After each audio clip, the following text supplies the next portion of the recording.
नमस्कार दोस्तों, स्वागत है आपका मेरे YouTube चैनल पे।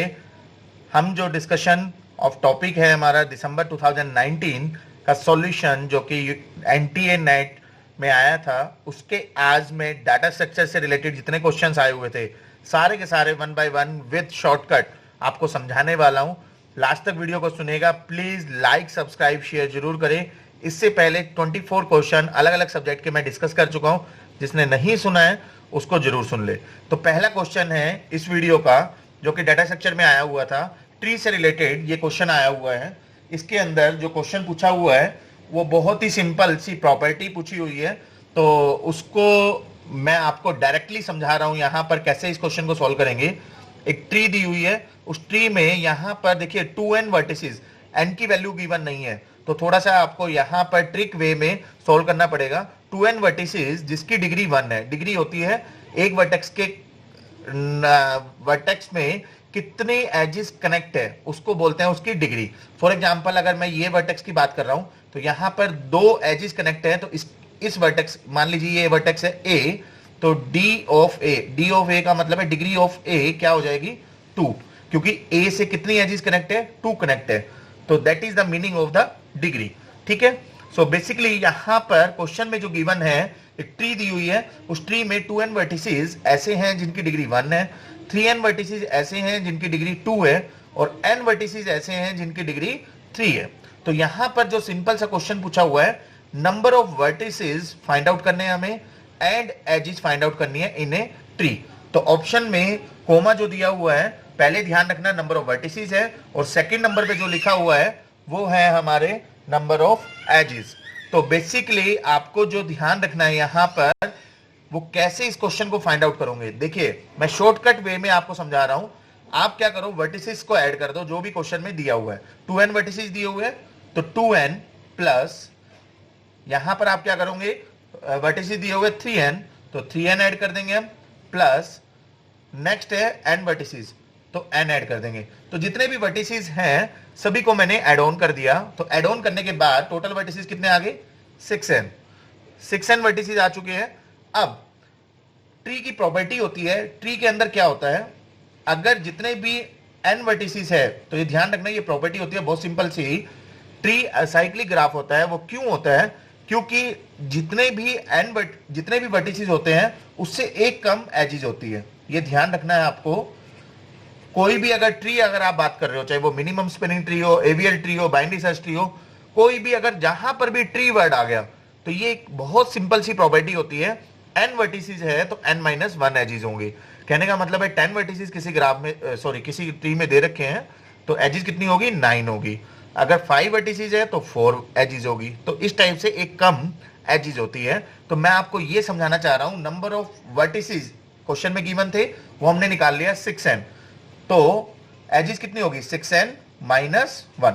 ये क्लियर है, 6n इज द वर्टिसेस और टोटल नंबर ऑफ एजेस कितनी होगी 6n माइनस 1। तो अब इसको क्वेश्चन में पुटअप करो, n की वैल्यू पुटअप करते जाओ। यहां पर n की वैल्यू अगर मैं 1 करता हूं, देखिए मैं बहुत सिंपल शॉर्टकट वे में आपको समझा रहा हूं। n की वैल्यू अगर 1 रखेंगे, ये 6n है और यहां पर है 6n माइनस 1। ठीक है जी, हमें एजेस और वर्टिसेस निकालने थे। ये वर्टिस है, ये वर्टेक्स है हमारे, और ये है हमारे एजेस। क्लियर। सो बेसिकली आप यहां पर देख सकते हो n की वैल्यू 1 पुट करोगे तो वर्टेक्स कितने आएंगे 6, और n की वैल्यू 1 पुट करोगे तो एक कम एजेस होती है, तो एजेस आ जाएगी 5। अब n की वैल्यू आप क्या रखोगे 2, तो n की वैल्यू 2 रखा तो 12 और एजेस आ जाएगी 11। n की वैल्यू अगर 3 रखते हो आप तो यहां पर आ जाएगी वर्टेक्स 18 और एजेस आ जाएगी 17। तो इस टाइप से आप इस क्वेश्चन को सॉल्व कर सकते हो। आंसर आपके सामने आ चुका है, आप देख सकते हो कौन सा आंसर यहां पर मैच कर रहा है। तो 6 और 5 कोई ऑप्शन में दिया हुआ है, नहीं दिया हुआ। 12 और 1 बिल्कुल एग्जैक्ट आपको एक ही ऑप्शन मिल रहा है ए, जिसमें आपका आंसर दिया हुआ है 12,11। इसका डायरेक्ट शॉर्टकट भी मैं आपको बता दूं, कभी भी वर्टेक्स से ज्यादा एजेस नहीं होगी। जैसे यहां पर वर्टेक्स है 11 और यहां पर एजेस दे रखी है 12, ये तो बिल्कुल रॉन्ग है, क्योंकि एज हमेशा एक कम होती है ना कि एक ज्यादा। इसी तरह से 10 और 11 दे रखा है, ये भी रॉन्ग हो गया। 9 और 10 दे रखा है, ये भी रॉन्ग हो गया। तो डायरेक्टली भी आप क्वेश्चन को कर सकते हो, मगर मैंने आपको पूरा एक्सप्लेन वे में आपको समझाया, इजी वे में, जिससे आपको दिक्कत ना आए क्वेश्चन को सॉल्व करने में। ठीक है, नेक्स्ट क्वेश्चन है हमारा, नेक्स्ट क्वेश्चन हमारा थोड़ा कॉम्प्लेक्सिटी से रिलेटेड क्वेश्चन पूछा जा रहा है। वो क्वेश्चन क्या है, what is the worst case running time of insert and extract min in an implementation of a priority queue using an unsorted array. ये थोड़ा सा आपको ध्यान रखना है, अनसॉर्टेड एरे दे रखा है और यहां पर कह रखा है assume that all insertion can be accommodated. तो जितने भी इंसर्शन है ऑलरेडी अकोमोडेटेड है, तो इसमें worst case running time of insertion and extract mean, दो चीज आपसे पूछी हुई है। इंसर्ट, पहला है इंसर्ट और दूसरा है आपका एक्सट्रैक्ट मीन, और आपके पास क्यू कौन सी दी हुई है, प्रायोरिटी क्यू, और एरे कौन सा दिया हुआ है, अनसॉर्टेड। तो मैं आपको क्लियर कर दूं, इंसर्शन वर्स्ट केस में, इंसर्शन या एवरेज केस में या बेस्ट केस में, तीनों केस में, बेस्ट हो, एवरेज हो या वर्स्ट हो, तीनों केस में अगर आप इंसर्ट करना चाहोगे तो इंसर्शन के लिए ऐसा कोई प्रॉपर्टी नहीं दी हुई, इंसर्ट आप किसी भी पोजीशन पे कर सकते हो, तो हमेशा कांस्टेंट टाइम लगेगा, जिसको हम बोलेंगे theta of 1 time, that is the constant time. ठीक है, इंसर्शन आप कोई भी केस दिया हुआ है, यहां पर तो क्वेश्चन में वर्स्ट केस गिवन है, कांस्टेंट क्यों लगेगा, क्योंकि कोई भी पोजीशन होगी उस पर आप इंसर्ट सिंपली कर दोगे, तो ओनली कांस्टेंट टाइम लगेगा, तो दैट्स वाई थीटा 1 टाइम लगेगा। ये किसका है, इंसर्शन का।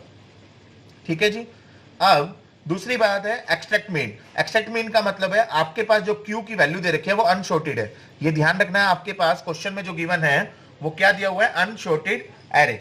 अनसॉर्टेड एरे का मतलब है यहां पर जो वैल्यू दी हुई है आपके पास वो 5 4 मान के चलता हूं मैं, 3 लाइक 6 7, इस टाइप से अनसॉर्टेड एरे दिया हुआ है। ठीक है जी, अब इसके अंदर एक्सट्रैक्ट मीन करना है, तो एक्सट्रैक्ट मीन के लिए ऑब्वियस सी बात है, अनसॉर्टेड एरे हमें नहीं पता कि वो लास्ट पोजीशन पे है, वो मिडिल पोजीशन पे है या फर्स्ट पोजीशन पे है, तो हमें क्या करना पड़ेगा, पूरी की पूरी लिस्ट को सर्च करना पड़ेगा। पूरी की पूरी लिस्ट को सर्च करेंगे, उसमें से स्मॉलेस्ट एलिमेंट फाइंड आउट करेंगे, देन उसको एक्सट्रैक्ट करेंगे। तो कहने का मतलब है जितने भी नंबर ऑफ एलिमेंट है, वर्स्ट केस में सबसे ज्यादा टाइम वर्स्ट के केस में लगता है, तो मैं कहना चाह रहा हूं कि यहां पर जो टाइम लगेगा वो आपको पूरी की पूरी लिस्ट को सर्च करना पड़ेगा, that means n number of element है, तो आपको सर्च करना पड़ेगा थीटा ऑफ n टाइम। ठीक है जी, इंसर्शन में कितना टाइम लग रहा है, थीटा ऑफ 1, और आपका एक्सट्रैक्ट मीन के लिए जो टाइम लग रहा है वो लग रहा है आपका थीटा ऑफ n, तो theta 1 comma theta n, that is the right answer. ध्यान रखना, पहले इंसर्ट पूछा इसने, इंसर्ट में टाइम लग रहा है थीटा 1, और उसके बाद पूछा इसने एक्सट्रैक्ट मीन। क्लियर, तो इस टाइप से हम क्वेश्चन को सॉल्व करेंगे। नेक्स्ट क्वेश्चन है आपका 27th और third question for this video. ये सीरीज चल रही है इसलिए मैंने यहाँ पर नंबर लिखे हुए हैं, क्योंकि नेट के जो प्रीवियस ईयर पेपर आया हुआ है उसको मैं सोल्व करा रहा हूँ। ठीक है जी, तो यहाँ पर देखिए नेक्स्ट क्वेश्चन आ रहा है आपके सामने, बहुत ही सिंपल सा क्वेश्चन है, time complexity to multiply polynomial of degree n। तो देखिए पोलिनोमियल ऑफ डिग्री n का मतलब क्या है, यहाँ पर ये कहना चाह रहा है दो फंक्शन है, एक फंक्शन है जिसकी डिग्री n है, n का मतलब है यहाँ पर n+1, मान लीजिए एक फंक्शन है, डिग्री n का मतलब है इसका जो टाइम लगेगा वो n टाइम लगेगा। एक g ऑफ n है, वो भी टाइम लगा रहा है, ये मान के चलिए 2n+2, फॉर एग्जाम्पल ये मैं केस लेके चल रहा हूँ। ठीक है जी, तो इसको हमें सॉल्व करना है। इसको सॉल्व करने के लिए पहले तो दो फंक्शन ले लिए हमने, दोनों फंक्शन को हम मल्टीप्लाई करेंगे। ऑब्वियस सी बात है, जब आप इन दोनों को मल्टीप्लाई करोगे तो n+1 मल्टीप्लाई हो जाएगा किससे, 2n+2 से। ठीक है जी, ये हो जाएगा f ऑफ n इंटू में g ऑफ n। क्लियर, तो यहां पर आ जाएगा 2n² plus 2n plus 2n, ठीक है जी, देन 2, तो यहां आ जाएगा 2n² प्लस 4n प्लस 2। अगर इसकी कॉम्प्लेक्सिटी निकाले तो मैंने क्वेश्चन में सॉल्व किए हुए हैं, अलग से डाका सीरीज बनाई हुई है, तो इसकी कॉम्प्लेक्सिटी हो जाएगी highest power of n, that is the theta of n²। ठीक है जी, थीटा मैं इसलिए लिख रहा हूं क्योंकि ऑप्शन में थीटा दिया हुआ है, वैसे जनरली हम बिगो लिखते हैं। ठीक है जी, तो यहां पर कहना मैं ये चाह रहा हूं, ये थीटा ऑफ n² कब आएगा, जब आप सिंपली मल्टीप्लाई करोगे, that is the multiplication of two function. Two function को आप मल्टीप्लाई कर रहे हो विद डिग्री n, मगर यहां पर पूछा हुआ है using fast Fourier transform method. Question में क्या मेंशन है, using fast Fourier transform method, आपको बताना है कि टाइम कॉम्प्लेक्सिटी क्या होगी। ये तो टाइम कॉम्प्लेक्सिटी होगी किसकी, जब आप सिंपली 2 को मल्टीप्लाई कर रहे हो, कोई मेथड यूज नहीं कर रहे। ठीक है जी, तो ये ऑप्शन तो बिल्कुल इनकरेक्ट है। क्लियर? जब ये इनकरेक्ट है तो थीटा ऑफ एन भी इनकरेक्ट होगा। अब बात करते हैं fast Fourier. Fast Fourier obvious सी बात है, इसे थोड़ा सा कम टाइम लेगा, मतलब ये मैं शॉर्टकट वे में बता रहा हूं। फास्ट फूरियर ट्रांसफॉर्म मेथड कोई मेथड है जो नाम से पता चल रहा है फास्ट फूरियर, मतलब कुछ ना कुछ कम टाइम लगेगा जो हमारा टाइम लग रहा है नॉर्मली। तो theta of N square normally time लग रहा है, इससे थोड़ा सा कम, कहने का मतलब है theta of N log n। ये टाइम हमारा करेक्ट होगा, जो कि फास्ट फूरियर से है, तो ये भी हमारा इनकरेक्ट हो जाएगा। ठीक है, इस टाइप से हम क्वेश्चन को सॉल्व करेंगे। नेक्स्ट क्वेश्चन है हमारा डिजक्स्ट्रा एल्गोरिथम, जो हमारा मेथड है उससे ही क्वेश्चन आया हुआ है। बेसिकली शॉर्टेस्ट पाथ से कुछ क्वेश्चन डेफिनेटली एग्जाम में आते ही आते हैं, तो वो क्वेश्चन यहाँ पर पूछा हुआ है डिजक्स्ट्रा में, या कोई भी शॉर्टेस्ट पाथ में आप ये लगा सकते हो। तो कैसे हम लगाएंगे, देखिए क्वेश्चन में दिया हुआ है एक वेटेड डायरेक्टेड ग्राफ आपको गिवन है। क्वेश्चन में दिया नहीं हुआ, बेसिकली मानना है आपको, कंसिडर करना है। उसके बाद है current shortest distance from source to node X is represented by DV. ये कह रहा है कि एक सोर्स नोड है, सोर्स नोड से आप किसी एक्स पॉइंट पर गए, ठीक है, टू नोड एक्स, जिसका डिस्टेंस ये कह रहा है कि डी ऑफ वी किससे रिप्रेजेंट करते हैं हम, 29 से। Clear? D of V is the distance from source to that node, that is the 29। Late D you, एक कोई डी यू पॉइंट है, ये मान के चलिए डी यू है, डी ऑफ यू, ये इसकी वैल्यू दे रखी है इसने 15। कोई अनदर वर्टेक्स है यू, उसकी वैल्यू दे रखी है 15। डब्ल्यू यू टू वी, ध्यान रखना इसको ऐसे रीड करते हैं, डब्ल्यू का मतलब है weight, from source to destination, from U to V, उसकी वैल्यू कितनी दे रखी है, वेट कितना दे रखा है, 12। तो यू टू वी, वी क्या है, ये यू टू वी का जो वेट है उसका वेट कितना दे रखा है, 12। समझ में आ रहा होगा पॉइंट? बिल्कुल। उसके बाद इसने कहा what is the updated value of DV based on the current information. Current information के अकॉर्डिंग हमने डायग्राम बना लिया। अब इसको बहुत सिंपल वे में हम इसको सॉल्व कर लेंगे। सिंपल सी बात है, ये डिस्टेंस है डी ऑफ यू का मतलब है distance of U that is 15, और from U to V that is the distance is 29। ठीक है, sorry, U to V that is the distance is 12। तो 15 प्लस 12, शॉर्टेस्ट पाथ जब हम निकालते हैं, कैसे निकालते हैं, एक एज का जो भी हमारा डिस्टेंस है दैट इज द 15 प्लस 12, कितना आ गया, 27। मगर पहले से इसका डिस्टेंस कितना था, 29। तो दोनों में से जो शॉर्टेस्ट है वो वैल्यू हमारी वैल्यू आ जाती है। क्यों? क्योंकि we will use the concept of shortest distance.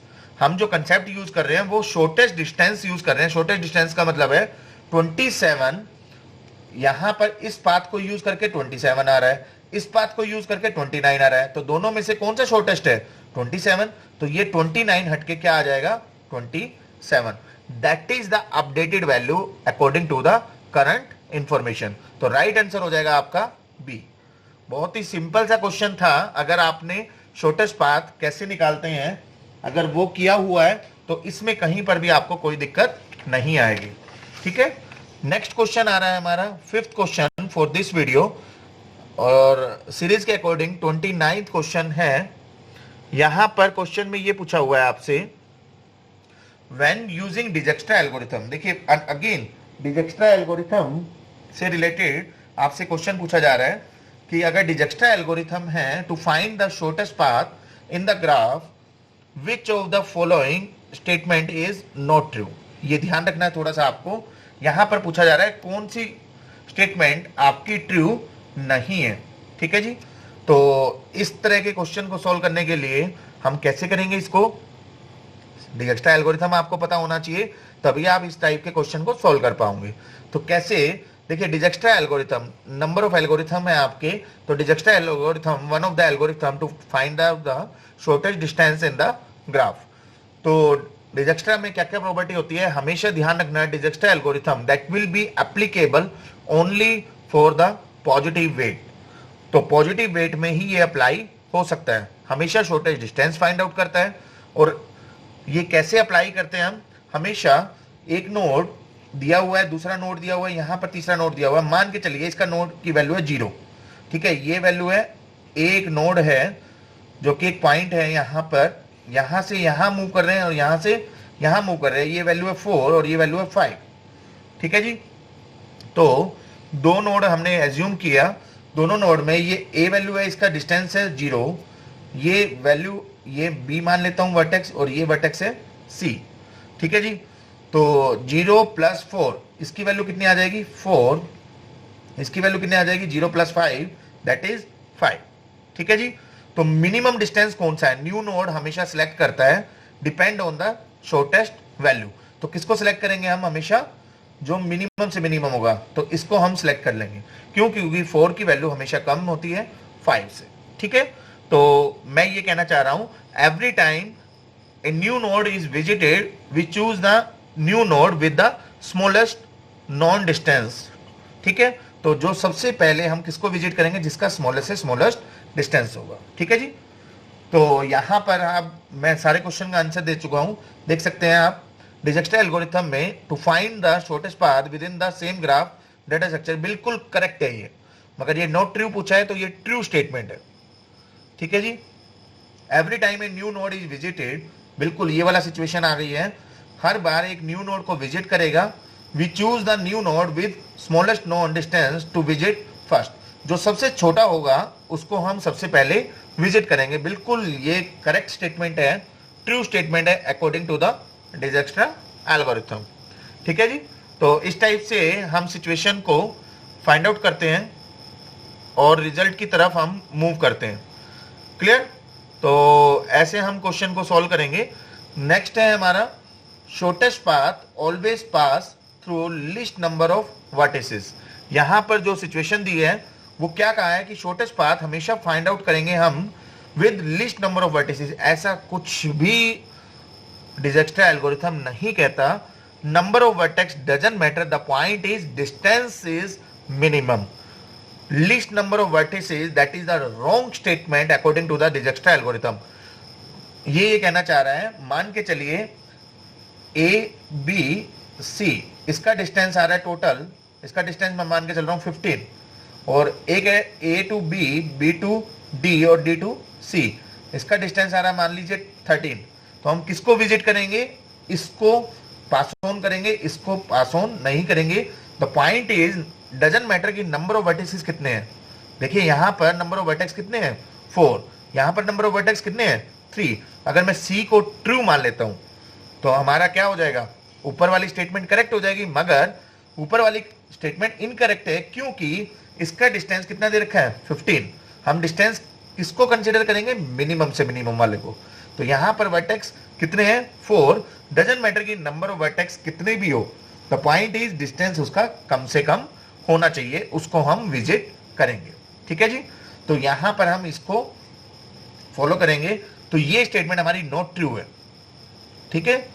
Not true का मतलब है यही हमारा करेक्ट आंसर होगा इस क्वेश्चन के अकॉर्डिंग। लास्ट है option, the graph needs to have a non negative weight on every edge. बिल्कुल नॉन नेगेटिव का मतलब है पॉजिटिव के अंदर ही डिजक्स्ट्रा लग सकता है। तो ये भी हमारी ट्रू स्टेटमेंट है, मैंने अभी आपको स्टार्टिंग में बताया भी था। ट्रू स्टेटमेंट में ही हम इसको अप्लाई करेंगे, ठीक है जी। नेक्स्ट क्वेश्चन है हमारा क्लिक डिसीजन प्रॉब्लम। एक हमारी प्रॉब्लम है जो कि डा के अंदर हम अप्लाई करते हैं, उसको कैसे हम क्वेश्चन को सॉल्व करेंगे वो देखते हैं। तो यहां पर क्लिक के अंदर बोला हुआ है कि कैसे हम सॉल्व करेंगे इसको। देखिए मैं एग्जांपल से आपको क्लियर कर देता हूं। क्लिक क्या होता है, क्लिक का मतलब है एक सेट बनाना, ठीक है। मान के चलिए ग्राफ है, ये ग्राफ दिया हुआ है,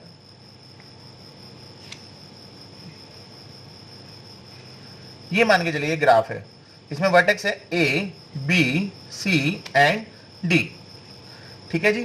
तो हम क्या करेंगे, इस ग्राफ के अकॉर्डिंग हम एक क्लिक सेट बनाएंगे। क्लिक का मतलब क्या होता है, क्लिक का मतलब होता है एक सेट बनाना, और वो सेट जो होगा वो आपस में कनेक्टेड होगा। मतलब हर एक वर्टेक्स अपने जितने भी वर्टेक्स है अनदर वर्टेक्स से कनेक्ट होगा। तो यहां पर आप क्या क्या बना सकते हो, एक तो ये बन जाएगा आपका, देख के चलिए आप, ए डी और सी, ये वाला पार्ट मैंने यहां पर लिख दिया, और एक पार्ट ये बन जाएगा आपका। तो यहां पर आप इस तरह से डिजाइन कर सकते हो ए बी सी। तो क्लिक क्या होगा, जो मैक्सिमल से मैक्सिमल जनरेट करता है वो आपके क्लिक बन जाएंगे। यहां पर आप देख सकते हो दो सेट बन गए हैं, इसके अंदर भी 3 वर्टेक्स है और इसके अंदर भी 3 वर्टेक्स है, तो 2 सेट आपके बन जाएंगे।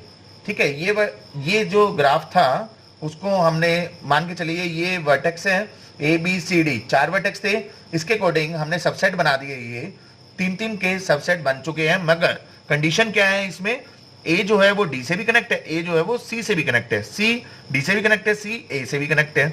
इस तरह से हर एक वर्टेक्स, बाकी जितने भी वर्टेक्स है पूरे सेट के अंदर, ग्राफ के अंदर, वो उससे कनेक्ट होगा। ठीक है जी, तो उसको बोलेंगे हम क्लिक है।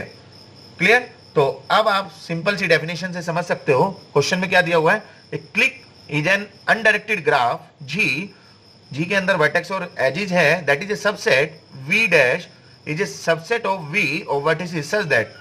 तो क्लिक क्या होगा आपका, वो होगा आपका, मैंने अभी आपको बताया तीनों में से आप देख सकते हो, each pair of vertices in V dash, मतलब ये वी का सेट था, मतलब वी के अंदर क्या क्या था, वी के अंदर था A B C and D, और ये वी डैश बन गया है।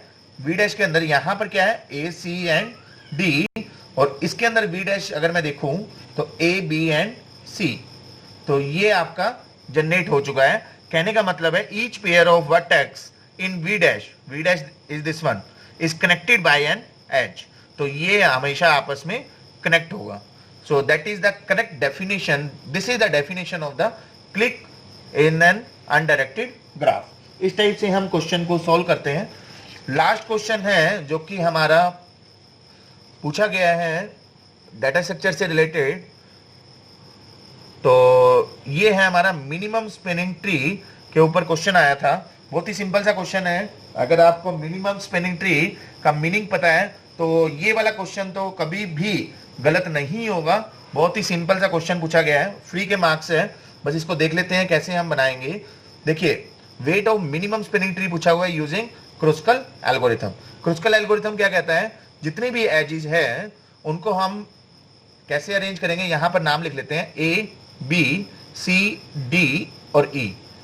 कोई भी आपका मिनिमम स्पेनिंग ट्री का कंसेप्ट आता है तो ध्यान रखना, इस तरह की वीडियो मैंने बनाई हुई है डाटा स्ट्रक्चर की पूरी 50 क्वेश्चन की, उसमें काफी क्वेश्चन मैंने मिनिमम स्पेनिंग ट्री के ऊपर कराए हैं। तो अगर आपको इसमें कहीं पर भी डाउट आता है तो उस सीरीज को जरूर सुनिएगा। तो इसको मैं फिर भी कोशिश करूंगा समझाने की, इसी के से रिलेटेड जितने भी वर्टेक्स है सबको कवर करना होता है, साइकिल बननी नहीं चाहिए, कनेक्टेड रहना चाहिए। तो ये 3 प्रॉपर्टी होती है आपकी मिनिमम स्पेनिंग ट्री की। मैं यहां लिख देता हूं इसको, मिनिमम स्पेनिंग ट्री में 3 प्रॉपर्टी होती है। पहला, ऑल वर्टेक्स जितने भी है, all vertex should be covered. ठीक है, मिनिमम स्पेनिंग ट्री जो बनाऊंगे, एमएसटी का मतलब है मिनिमम स्पेनिंग ट्री। सेकंड है कनेक्टेड होना चाहिए, वो ऐसा नहीं है कि डिस्कनेक्टेड हो गया। तीसरा है कि नो साइकिल, साइकिल नहीं बननी चाहिए। तीनों प्रॉपर्टी आपकी फुलफिल होनी चाहिए। कैसे हम करेंगे, देखिए मैंने इसी का एज इट इज एक डायग्राम बना दिया, बी, सिर्फ वर्टेक्स वर्टेक्स को लिख रहा हूं मैं। ठीक है जी, वर्टेक्स की जो पोजीशन है वो एज इट इज रहेगी। ठीक है, from the original graph. Clear? अब आपको क्या करना है, मिनिमम से मिनिमम एज लिस्ट बनानी है। क्रुस्कल में क्या कहता है, एज लिस्ट को बनाओ। ठीक है, जो शॉर्टेस्ट है उसको सबसे पहले लिखो। तो एज सबसे शॉर्टेस्ट किसकी है, 2, तो मैं यहां पर लिख देता हूं एज लिस्ट। ए बी का वेट कितना है, 2। उसके बाद डी ई या ई डी, अनडायरेक्टेड है तो डजंट मैटर, ई डी लिखो या डी ई लिखो। यहां पर 3 आ गया। उसके बाद है 4, ये को आ जाएगा बी ई, इसका वेट है 4। उसके बाद है 5, इसका एज है बी और डी, इसका वेट है 5। उसके बाद है 6, सी बी या B C, 6, then 7, E comma C, 7, and finally A C, that is the 8। ठीक है, तो उसका एल्गोरिथम कहता है सबसे पहले आपको क्या करना है, एज लिस्ट तैयार करनी है फ्रॉम नॉन डिक्रीजिंग ऑर्डर।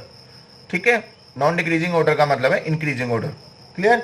अब यहां पर आप 1 बाय 1 इसको ड्रॉ करते जाओ। कैसे ड्रॉ करेंगे हम? सबसे पहले इसको पिक करेंगे, ठीक है, ए बी, इसका वेट कितना है 2। उसके बाद नेक्स्ट मिनिमम से मिनिमम वेट फाइंड आउट करने हैं, तो सबसे कम वाला हमारे पास आता जा रहा है, डी ई को सिलेक्ट करेंगे, ठीक है। कनेक्टेड का मतलब है लास्ट में जो रिजल्ट आएगा वो कनेक्टेड होना चाहिए हमेशा, ठीक है। मतलब ए से ई की तरफ जाना है तो मेरे पास रिजल्ट होना चाहिए, ए से ई के पास मेरे पास पाथ होना चाहिए, ठीक है। कनेक्टेड का मतलब ये है, क्लियर। बी कोमा ई, बी कोमा ई 4, ठीक है, इसको ट्रैवर्स कर लेंगे, इसको भी इंक्लूड कर लिया मैंने, टिक मारता जा रहा हूं। अब देखिए बी कोमा डी, इसका वेट कितना है 5, बी डी को कनेक्ट करेंगे, कनेक्ट करते ही साइकिल बन जाएगी। ये कह रहा है साइकिल नहीं होनी चाहिए, तो इसको मैं डिस्कार्ड कर दूंगा। ये मेन पॉइंट था इसमें, जो बच्चे गलती करते हैं वो यहां पर करते हैं। तो बी डी को मेरे को डिस्कार्ड करना पड़ेगा, due to that will be create a cycle, ठीक है। नेक्स्ट है B comma C, B comma C ये विजिट कर लेंगे, 6 इंक्लूड हो जाएगा, ठीक है जी। अब देखिए नंबर ऑफ वर्टेक्स कितने थे, 1 2 3 4 5 वर्टेक्स थे, तो एजिस कितनी होगी? ऑब्वियस सी बात है, अगर साइकिल नहीं है तो ट्री होगा, ट्री होगा तो इसका मतलब है n-1 साइकिल होगी, तो 4 एजिस इसमें डिजाइन होगी। तो आप देख सकते हो 1 2 3 4 एजिस आपकी आ चुकी है, रिजल्ट आपका सामने आ चुका है। फिर भी मैं आपको क्लियर कर देता हूं, ई कोमा सी अगर आप बनाते हो तो साइकिल बन जाएगी, ये अपने आप ही डिस्कार्ड हो जाएगा, क्लियर है। ए कोमा सी, ए कोमा सी भी अगर आप ड्रॉ करते हो तो ये भी डिस्कार्ड हो जाएगा क्योंकि साइकिल बन रही है, ठीक है जी। तो आपका रिजल्ट मैं टाइम बचाने के लिए बता रहा था, इसको आप काउंट करो या ना करो, रिजल्ट आपका कोई इफेक्ट नहीं करेगा, ठीक है जी। तो यहां पर रिजल्ट आ जाएगा 2 + 6 8 + 4 12 + 3 that is 15। 15 is the final result of this question. तो आप देख सकते हो यहां पर जो रिजल्ट आया आपका वो मिनिमम स्पैनिंग ट्री में क्रूस्कल एल्गोरिथम हमने अप्लाई किया, पूरा एल्गोरिथम मैंने आपको समझा दिया। लास्ट में आप देखिए कनेक्टेड होना चाहिए, साइकिल नहीं बननी चाहिए, और all vertex should be cover. जितने भी वर्टेक्स थे सबके कॉरस्पॉन्डिंग एज है, और यहां पर आप देख सकते हो ए से अगर मेरे को ई की तरफ जाना है तो ए से यहां पर गए, ई को यहां पर मूव कर सकते हैं। ए से डी की तरफ जाना है तो मैं किसी ना किसी वर्टेक्स को यूज करके वहां पर विजिट कर सकता हूं, that is the meaning of the connected, clear. तो इस टाइप से हम क्वेश्चंस को सॉल्व करते हैं मिनिमम स्पैनिंग ट्री के अंदर। काफी क्वेश्चन मैंने आपको सीरीज में बनाए हुए हैं, तो आप प्लीज उसको भी सुन सकते हो। पसंद आया हो तो प्लीज लाइक सब्सक्राइब शेयर जरूर करें। Thank you, thanks to all.